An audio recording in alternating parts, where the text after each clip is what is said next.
mainly down to Shook. And let's not forget, Nyph was on Thresh for a big period of that. Even more important than the winning streak, Shook has won 4 out of 5 games when playing Evelynn, and he's got a 5 KDA on that champion, which is great numbers. Knowing that Ryze is banned out, I think Alliance are hoping to get their hands on Renekton. At the pro level play, there's a lot of talk how Ryze is a counter to Renekton and really gets in his face. So by removing that, it's going to allow Alliance to grab that as a first pick if they want it. Well, it Nidalee has been banned out every game so far. That loss of ban does mean it got through. Peke will be playing that one. Well, we'll see whether it is him. I'm expecting it to be. But Jax and Kha'Zix being locked in by Alliance. What are Fnatic going to do to counter this Jax? So this is a very interesting pickup because it's Alliance that have banned Jax in both of their previous games. I had actually been watching this under the impression that Wickd was either not comfortable or not wanting to play Jax in the top lane. So it's interesting to see him lock in, and that was a very quick lock-in as well. The counter to it, if they're going to put this Lulu top, I think is a pretty smart option. When he jumps in to leap strike you, you can glitter lance him, you can turn him into a munchkin with that whimsy, and you can get away cleanly. So there are tools in Lulu's kit to deal with the Jax. The real question is, who do they put as a late game champion? Do they want to run another Kayle mid to maybe try and control him in a super late game? Because the longer this game goes, the more likely Jax is to become unstoppable and be this just super immense side split pushing monster. Well, they're changing at the moment. They had Twitch highlighted for a long period of time, worked very well in the last game for Tabzz, despite the fact he was a long way behind in farm, but he may be falling back to a ever-present champion in his pool, which is CAITLYN. It's a champion he played consistently when he was on the Lemon Dogs and has continued to do that on Alliance. It looks like it will get locked in. Once again for Nyph, it's going to be Nami. Yeah, again, surprising. It's one of his lesser played champions. This split, at least, he's been focusing on Lucian, but Lucian has been landing in the hands of Fnatic all 3 games in a row now. The one thing I do like is this is a lot of ranged, long-range spell poke. With Nami, with a bubble, as well as the Piteve of a Peacemaker, you can defend under towers. There's also a lot of on-hit damage. If you combine the headshots of CAITLYN plus the Tidecaller's Blessing from Nami, you've got an on-hit slow that allows you to land multiple auto attacks. So Alliance, if they're in a 2v2, they're in a good position already. That's a strong lane. If they want to do lane swaps and they want to tower push and do fast rotations, they also have that option available to them. So a lot of tools that Alliance can play with. Remember, at the moment, we're just waiting. All the champions getting locked in very quickly. Nocturne getting picked up here by Cyanide. This is a champion he's played so heavily, but barely had a chance to show it. If you look at his solo queue play, he spams this champion non-stop. This is all he plays heavily at the moment. And he played it at Katowice, and they had 1 loss on it, and he was so depressed about it when we were talking to him. Morgana also locked in by YellOwStaR. That's a champion he's had great success on. So what I like about the Nocturne lock-in is this is going to be our first real sort of Feral Flare style jungler. So I want to see where the Cyanide is going to pick it up. Part of the reason I do like this lock-in, if you combo the Paranoia with a Wild Growth in a team fight, the backline of Alliance is going to get jumped on. Tabzz, even with the protection of a Tidal Wave and playing on CAITLYN, is going to get run down by Nocturne. I want you to cast your mind back a few weeks ago to the Nocturne being played by Meteos. He was able to actually solo. This is a fizz for Froggen. So, Assassin on Froggen is super exciting because you're going to have Jax, Kha'Zix, and Fizz diving onto Fnatic's backline. One of the best things to deal with a long-range poke composition like a Nidalee and a Lulu who's going to be throwing glitter lances at you is hard engage. So if Fnatic are ever grouped up tightly enough, Alliance are going to jump in, and I'm terrified of this jump-in comp from Alliance. It's somewhat reminiscent of the playstyle Wolves beat them with yesterday.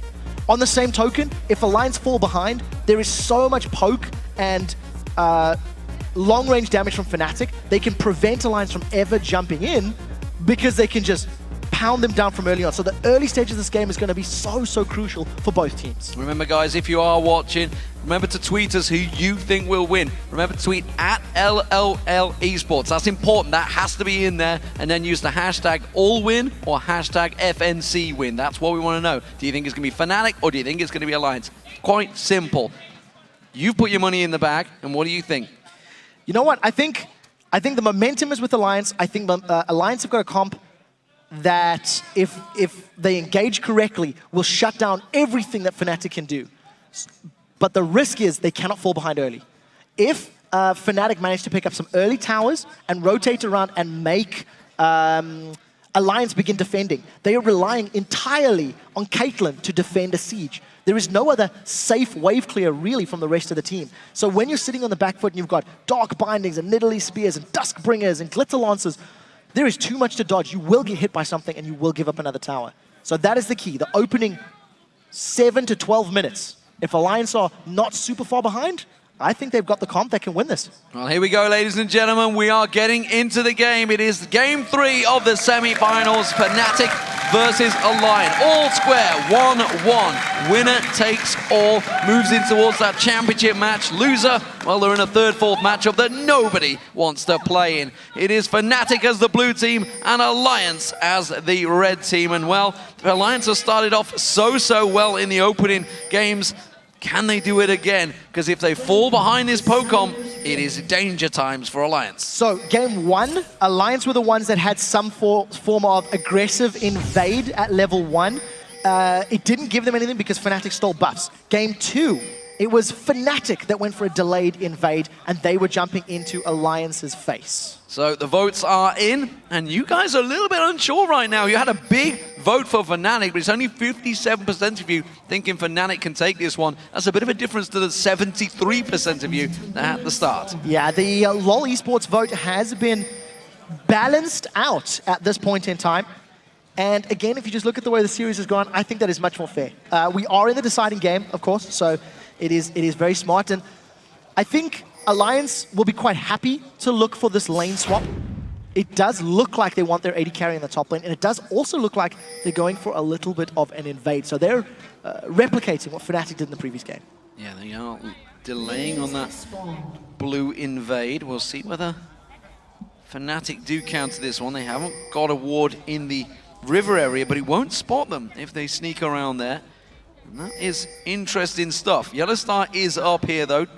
He's going to maybe use his trinket wall, but that won't be up till 2-minute mark, and Alliance will be in his face. He will see them coming, though. He's in that bush. He should be able to get out safe, unless he gets caught by one of those aqua prisons from Nyph, who's winding it up there. The spear instead will catch Shook out. Yeah, not a lot of damage, but there are 3 members. Even with the Dark Binding, I think this is just running interference. The fact that Alliance has been denied the buff on an invade immediately gives advantage to Fnatic. They've defended the jungle. It's going to allow Cyanide to get into a pretty good position. But that's great. Very nicely done there. Teleport interrupted. Whimsy being used by sOAZ there. He says, see ya, I'm down to the bottom. I'm getting the farm. And he knows he's got himself a clean wave to push against Wickd. Yes, a very good start to the beginning. Fnatic defend their jungle. They interrupt Wicked's teleport. They're going to deny him experience and a little bit of gold for that first level. That is very important for Lulu, who has some tools to deal with the Jax, but I by no means feel that it's a counter to Jax. So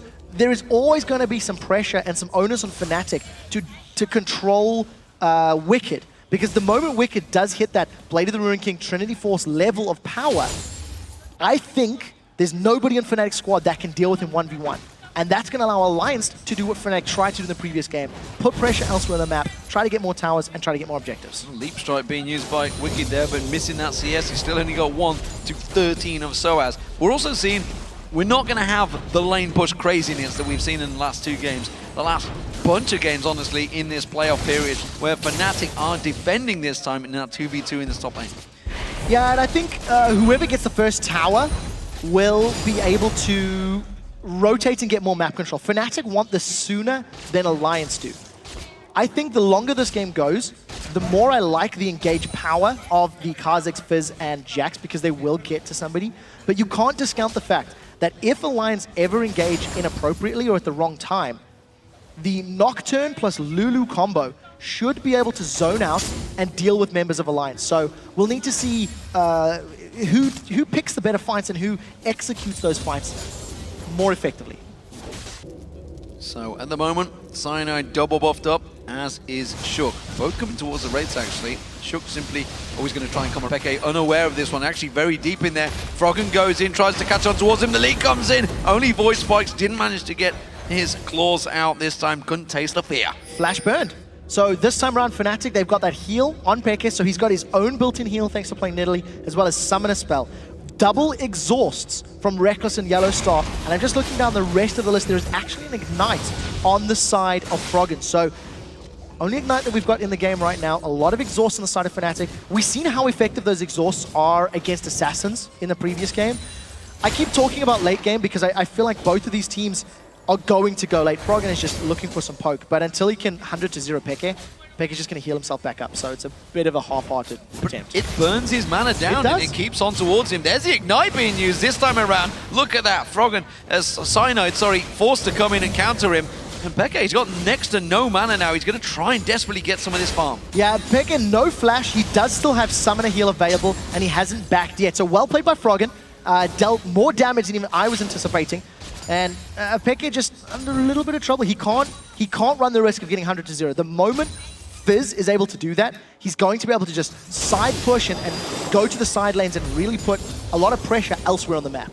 And, you know, Froggen picking up that Crystalline Flask played it exactly how you should against Nidalee. We've seen it a couple of times where players don't bring that Crystalline Flask against Nidalee. He's going to get poke, especially as a melee champion. Wickd taking some big damage from sOAZ there, and he's caught up very well, though, when you consider the advantage that sOAZ had in this lane. Yeah, so about a minute of uncontested farming, maybe a little less than that, but also the fact that he's a melee champion against ranged. Wickid's doing fairly well at CSing under the tower. He's got vision of the Tribush, so even if Cyanide wanted to come in, he would have had some time to think about it.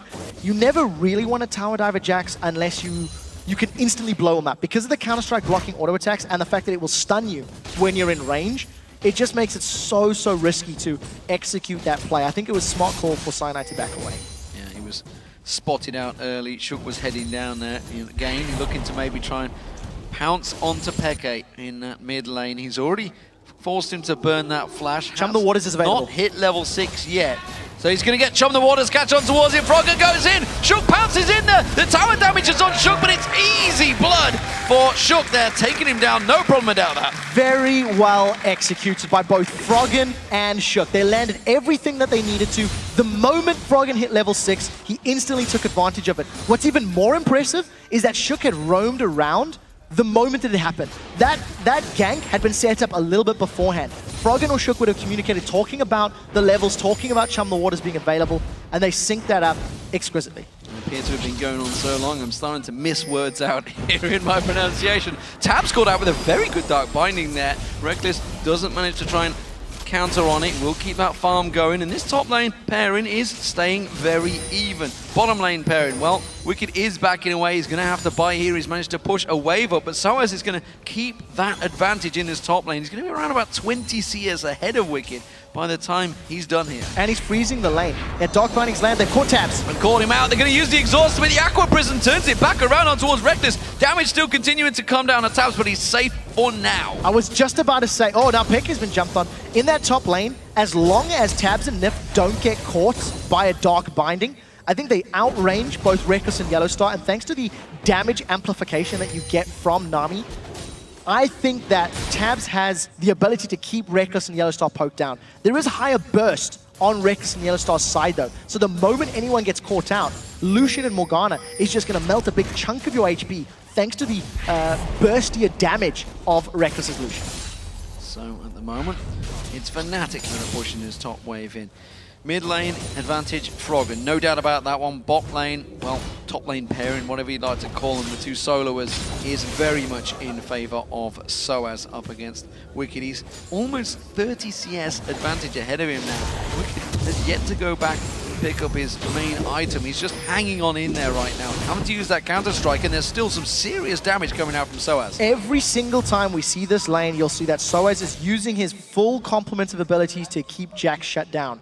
Because of everything in Lulu's kit, it's a counter to some degree against what Jax wants to be doing. So sOAZ has done a great job at not only denying Wickd farm, he's also got this tower incredibly low. So Wickd stuck around for the experience, is even being denied recalling right now. The problem for me though, is I don't know if it's enough. I don't know if they've shut Wickd down enough to really delay the threat that Jax is eventually going to become.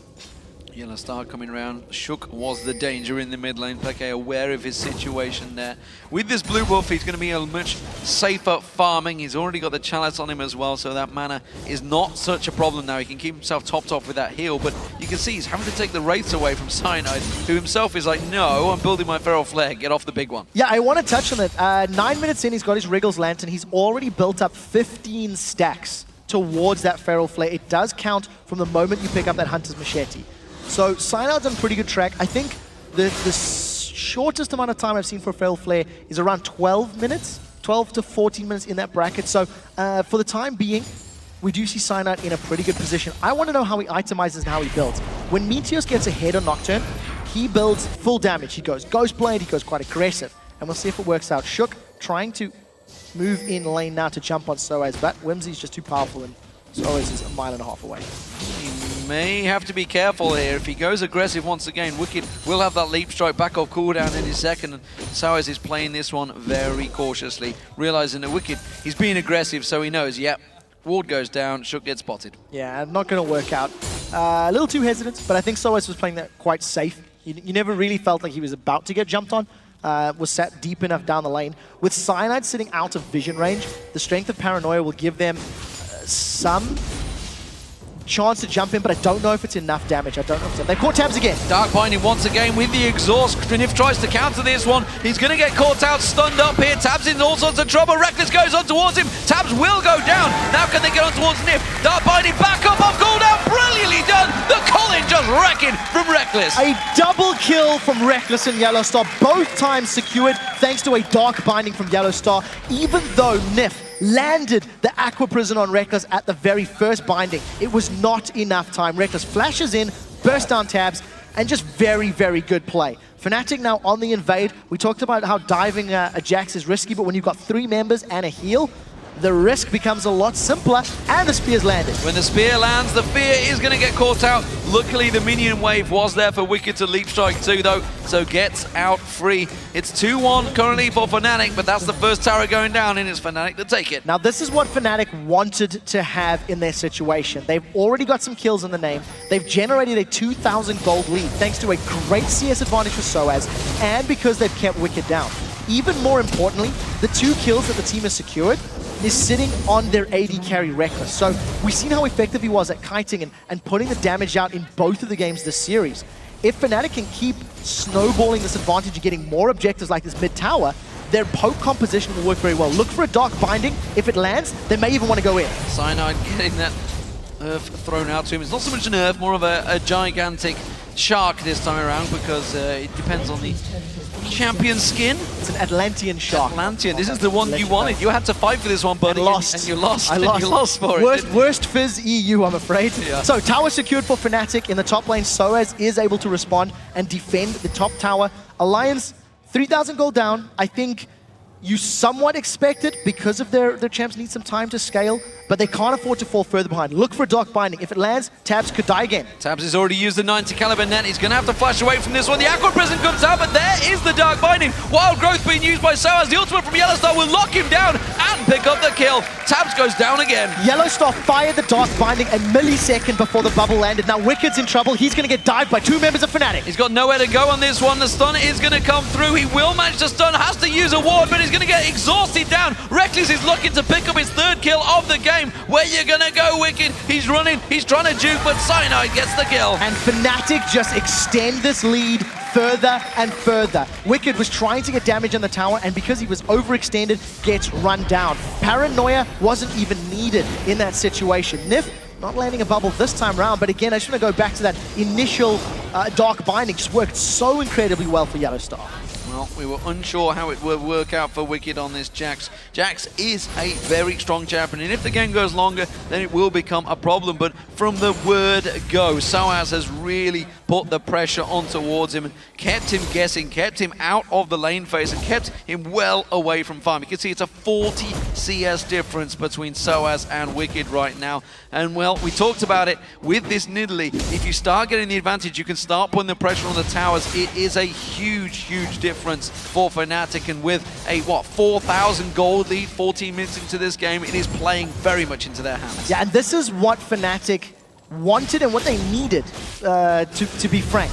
Because they can't run the risk of being assassinated, we'll see if Froggen can jump on Rekkles. They're going to dive him. They're going to dive in. The counter-strike comes in. They catch on towards him. So Froggen pounces in there. Wild Growth comes out. Rekkles is in trouble. He's going to get dropped down, or is he? He tries to get away from it. He's just going to kite them round. But now sOAZ, he can clean up. Wicked taken to nothing. They both pounce towards him. sOAZ gets one, gets another. Ooh. Oh, Playful Trickster away from the shield. But the spear comes through. Wild Growth comes in. There's the spear from Piteve. And it's a 2-for-1 to Fnatic. 2 for 1, and Froggen fired that Chum the Waters a little bit prematurely. There's a Paranoia available from Cyanide, so if he wants to go, he's jumped on Nyph. He's diving on towards that support. He's all sorts of trouble and quickly uses that shield to block away. Aqua Prison comes Javelin. out. Nyph is going to try and get away. The Javelin comes in once again, and Pege gets himself another. Now, if Fnatic can keep the pressure on, use the gold and the item advantage that they have accrued for themselves to siege under the towers, Alliance will be forced to engage over and over. Because Alliance do not necessarily have the damage to win an extended teamfight with multiple members. The Wild Growth from Lulu and the Black Shield from YellOwStaR are going to be so important at saving a team member and buying them the time they need to kill members of Alliance. So Alliance are looking for engages right now. They're looking for moments to claw back this gold. And if they perform like they did against the Wolves, they overcommitted when they were behind. They picked slightly inferior times to engage, and they can't run that risk now because they're already 6k gold down. The blue buff was also stolen away by Cyanide there. Froggen not going to be getting that one again. They're starving him of that buff all throughout this series, and so far it has been working wonders for Fnatic. It's now a 5,000 gold advantage with them 5 kills up, 3-0 in turrets. Alliance so far yet to get even close to one of these turrets. Yeah, haven't touched them at all. There's one buff away from Cyanide completing his Feral Flare. It's not going to be on the blue buff. The next kill, assist, or large camp. Maybe if he goes for the white. Besides, he doesn't want to start stacking yet.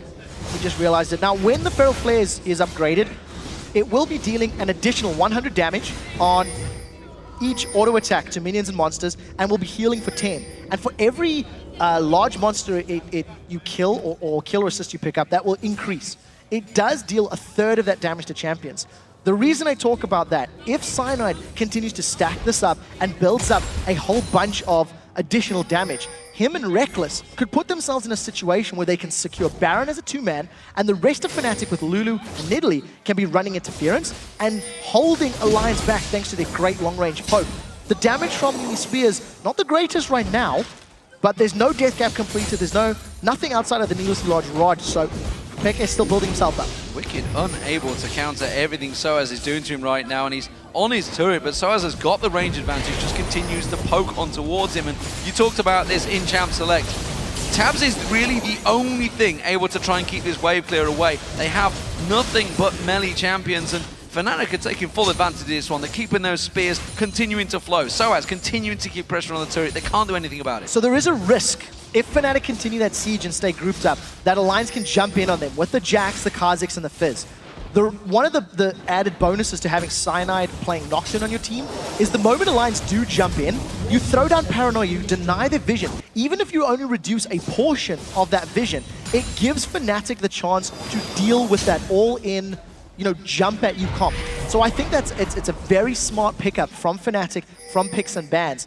And Fnatic siege their way down, land some spears, they grab their 4th tower of the game uncontested. Yeah, sOAZ teleported down to the bottom, you saw it there. He's going to be clearing that wave out, keeping that tower safe. Dragon, that's going to go across to Fnatic. You talked about it a moment ago, the combo of Cyanide and Rekkles. Well, you can see it in action right here. They're taking the Dragon down with it right now, and all of the turrets so far have been safe, but it looks like Alliance are finally moving to pick up their first turret of the game. It's going to be Wicked that will take that down, but they've left themselves completely exposed in the bottom lane. Yeah, Fnatic should be able to pick this one up very, very quickly. Tabzz is alone, and if he sticks around, he's at risk of being dove. So Fnatic grab their 5th tower of the matchup right now.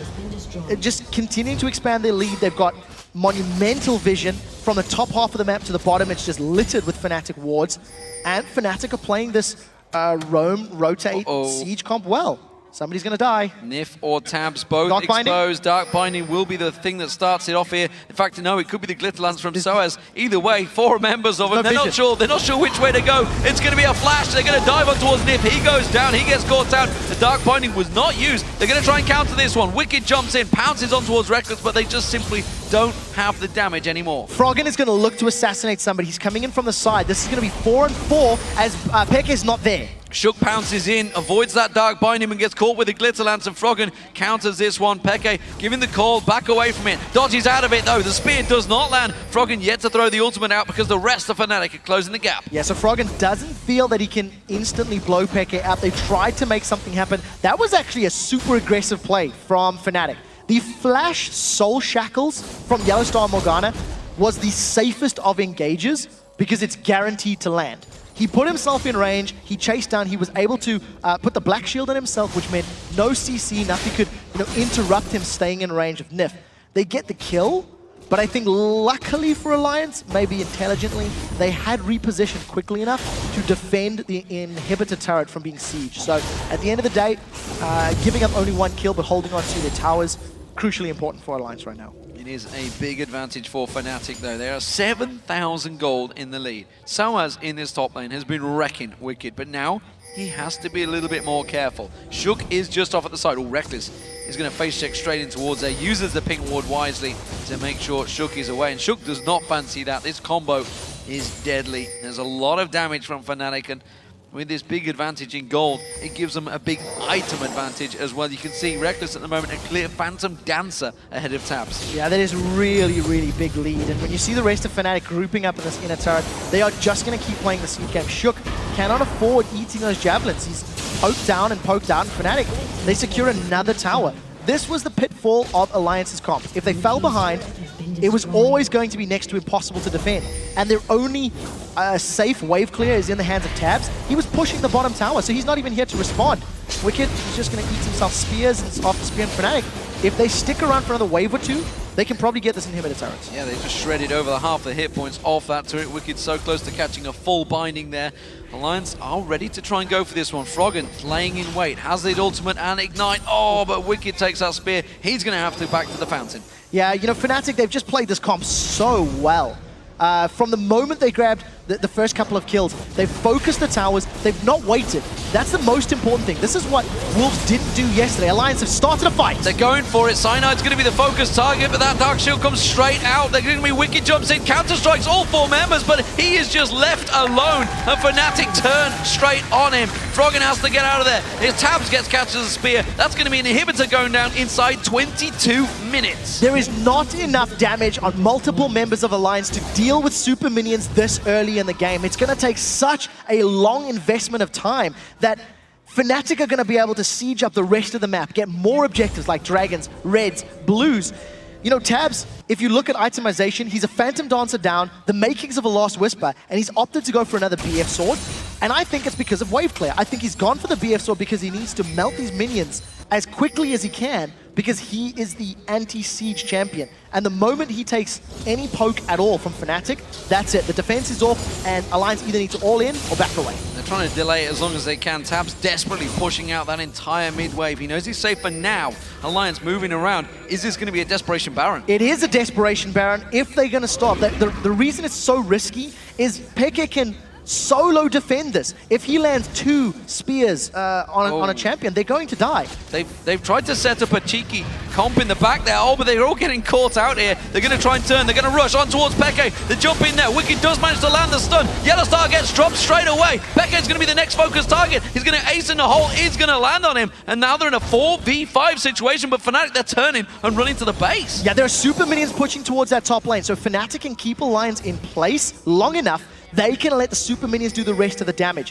What I liked about Alliance is they were playing the bait game. They actually never intended to go for Baron. They just wanted to jump on whoever came to defend.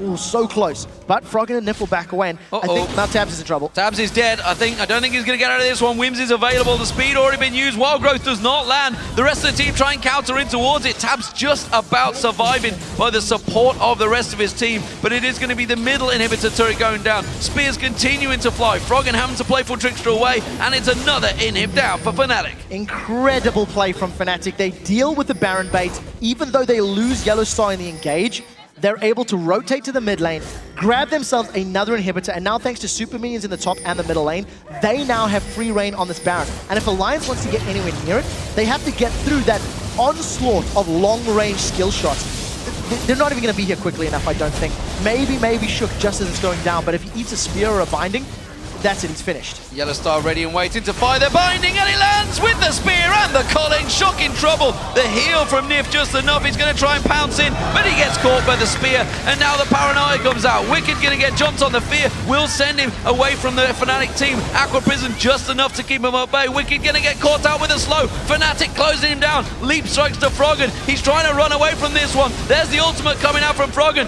Wickd goes down. Fnatic are just rushing through in the Alliance base. That was such smart play. The shield landing onto Cyanide allowed the Glitter Lance to slow Wickd down, and thanks to the extended chase, Fnatic are on the Nexus toast. They've caught Tabzz. This is them going to the finals. Tabzz dropped down. Fnatic looking strong in game 3, and honestly did not look like they were ever going to lose this game. The moment Alliance fell behind at the start, Fnatic have looked incredible. And they really know how to take advantage of a situation like that. Fnatic are in the final. Who will they face? That's the question. SK Gaming or Rocket, they will be playing next. Such a difficult position for Alliance. They lost a ban. If you look at the series, Nidalee was a red side ban. Game 1 was a red side ban game 2. Nidalee was not banned in game 3. First picked by xPeke, and he landed all of those spears perfectly. I think that was very, very good play from the side of Fnatic. They used their siege comp well, and they never gave Alliance the chance to engage it. Well, I have to say, so far, every higher seed has won their match. Gambit, they went down to Rocket, who were placed 4th. Fnatic have just beaten Alliance, who were placed 3rd, who themselves beat 6th place. Is that an omen? Will it be SK in the final against Fnatic? It's going to be a big match regardless, but Fnatic have shown 3 separate tactics in this best of 3 already. They have so many different tactic styles in their bag. We didn't even see them using the run and ganks tactic. No, they didn't need to. You know, I think when you look at Fnatic's playstyle over this series, they demonstrated an ability to rotate very well. Even in the game they lost to Alliance in game 2, it was actually about Fnatic. They had the first few towers very early on, and then Alliance built themselves back up. Then Alliance were able to control and maintain Fnatic in their control. Game 1 and game 3, it was all about Fnatic. They got a lead, they never let it go, and that was great. 25 minutes to get the Nexus down. There was no hesitation. They had the Siege champions, and they sieged.